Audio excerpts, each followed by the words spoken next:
Selamat malam Bapak Ibu dan saudara-saudari yang terkasih. Kita berjumpa lagi dalam Mimbar Agama Katolik yang saya sampaikan, Yuvita Purwanti dari Kementerian Agama Kabupaten Magelang. Pada hari ini saya akan mengambil tema mengenal Yesus. Bacaan pada hari ini diambil dari Injil Markus bab 6 ayat 1 sampai dengan 6. Baiklah Bapak Ibu dan saudara-saudari yang terkasih, marilah kita awali pada hari ini dengan tanda kemenangan Tuhan dalam nama Bapa dan Putra dan Roh Kudus. Amin. Seorang nabi dihormati di mana-mana kecuali di tempat asalnya sendiri. Sekali peristiwa, Yesus tiba kembali di tempat asalnya, sedang murid-muridnya mengikuti Dia. Pada hari Sabat, Yesus mengajar di rumah ibadat, dan jemaat yang besar takjub ketika mendengar Dia. Mereka berkata, "Dari mana diperolehnya semua itu? Hikmah apa pulakah yang diberikan kepadanya? Dan mujizat-mujizat yang demikian bagaimana dapat diadakan oleh tangannya? Bukankah Ia ini tukang kayu, anak Maria? Bukankah Ia saudara Yakobus, Yoses, Yudas dan Simon? Dan bukankah saudara-saudaranya yang perempuan ada bersama kita? Dan bukanlah saudara-saudaranya yang perempuan ada bersama kita?" Lalu mereka kecewa dan menolak Dia.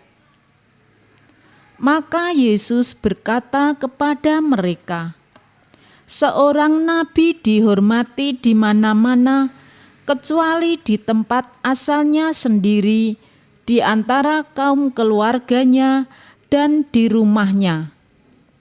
Maka Yesus tidak mengadakan satu mukjizat pun di sana, kecuali menyembuhkan beberapa orang sakit dengan meletakkan tangannya atas mereka. Yesus merasa heran atas ketidakpercayaan mereka. Lalu Yesus berjalan keliling dari desa sambil mengajar. Demikianlah sabda Tuhan. Terpujilah Kristus. Bapak, Ibu, dan saudara-saudari yang terkasih, bacaan Injil hari ini berkisah tentang Yesus yang datang dari Nazaret, tempat asalnya. Pada salah satu hari Sabat, Yesus mengajar pada umat di Nazaret. Pada mulanya umat takjub, dan ketakjuban itu membuat mereka bertanya mengenai identitas Yesus, sehingga membuat mereka menolak. Rupanya mereka hanya melihat identitas Yesus hanya sebagai manusia. Mereka tidak mampu melihat kealahan yang ada dalam diri Yesus. Karena kecewa dengan mereka, Yesus berkata, "Seorang nabi dihormati di mana-mana kecuali di tempat asalnya sendiri, dia antara kaum keluarganya dan di rumahnya." Bapak, Ibu, dan saudara-saudari yang terkasih, di dalam sejarah gereja juga berulang kali terjadi. Ada yang mengakui Yesus hanya sebagai manusia saja.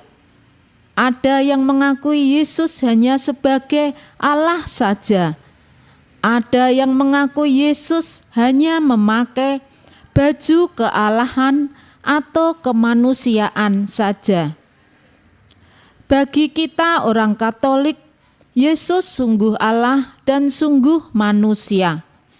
Yesus adalah Allah yang menjadi manusia dan hidup di antara kita untuk menemani perjalanan kita atau Immanuel, agar kita dapat sampai kepada Allah di surga. Saat ini juga banyak ejekan terhadap kita. Yesus Allah kok mati? Siapa bidangnya waktu dia lahir? Yesus hanya diterima sebagai manusia. Moga-moga ejekan-ejekan itu tidak menyurutkan iman kita bahwa Yesus sungguh Allah dan sungguh manusia. Bapak, Ibu, dan saudara-saudari yang terkasih, mungkinkah kita mengenang Yesus? Mungkinkah kita mengenal Yesus ketika kita memiliki prasangka tentang seseorang? Kita akan sulit mengenalnya secara utuh, terlebih bila prasangka itu berasal dari sumber lain dan bukan pribadi itu secara langsung. Begitu juga pengenalan kita akan Yesus. Apakah kita sudah benar-benar mengenalnya? Yesus tiba di kampung halamannya, Nazaret, pada hari Sabat. Ia mengajar di sinagoga dan mereka yang mendengarnya menjadi takjub. Ini dari ayat 1 sampai dengan 2. Namun mereka mempertanyakan Yesus karena mereka merasa mengenal keluarganya dan bahkan Yesus sendiri sebagai seorang tukang kayu. Bapak, Ibu, dan saudara-saudari yang terkasih, perikop ini menjadi kontras dengan perikop sebelumnya. Dia daerah asing, orang-orang dari beragam kalangan memiliki iman hingga berbagai mukjizat terjadi. Namun di kampung halamannya sendiri, Yesus tidak dihormati dan tidak dapat melakukan satu pun mukjizat kecuali menyembuhkan beberapa orang sakit. Ini terdapat di ayat 4 sampai dengan 5. Orang-orang di tempat asal Yesus sudah memiliki prasangka tentang Yesus. Meskipun mereka takjub dengan pengajarannya, mereka tetap pada pikiran mereka sendiri. Mereka tidak dapat mengenal Yesus sebagai Tuhan dan Mesias bagi Israel.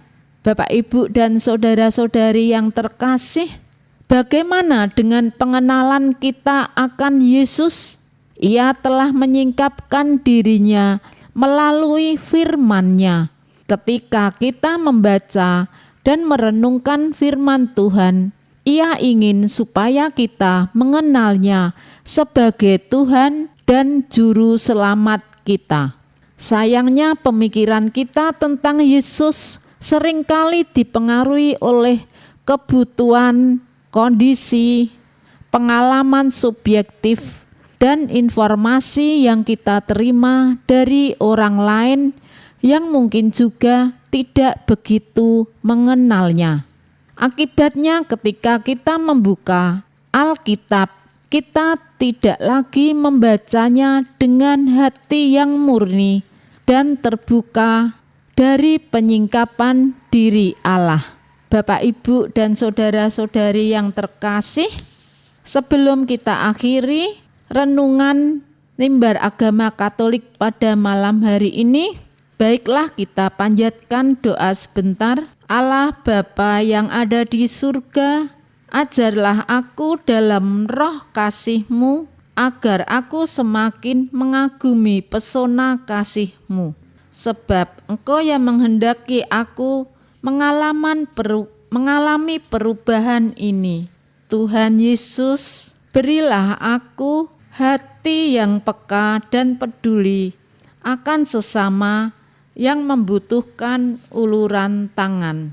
Bapak, Ibu, dan saudara-saudari yang terkasih, Semoga dengan membaca kitab suci, kita perlu menenangkan diri dan menyelidiki hati dan pikiran kita. Datanglah kepada Tuhan dengan kerelaan untuk mengubah prasangka dan dengan keterbukaan menerima pesan-Nya. Bapak, Ibu, dan saudara-saudari yang terkasih, demikianlah renungan Mimbar Agama Katolik pada malam hari ini. Semoga kita selalu percaya dan kita selalu ingat akan Tuhan Yesus sendiri yang selalu menemani kita, terutama dalam kehidupan kita sehari-hari. Untuk itu, baiklah kita membuat tanda kemenangan Tuhan dalam nama Bapa dan Putra dan Roh Kudus. Amin. Semoga renungan pada malam hari ini bermanfaat bagi kita semua, dan bacaan Injil pada hari ini juga menjadi kita semakin mantap untuk mengenal Yesus yang kita imani selama ini. Semoga kita selalu dibimbing dan selalu diberkati dengan berkat Allah yang Maha Kuasa, terutama dalam kegiatan-kegiatan kita sehari-hari, dalam pelayanan kita untuk melayani sesama kita, baik di dalam keluarga, gereja, maupun di masyarakat. Dalam nama Bapa dan Putra dan Roh Kudus. Amin. Selamat malam dan berkah dalam.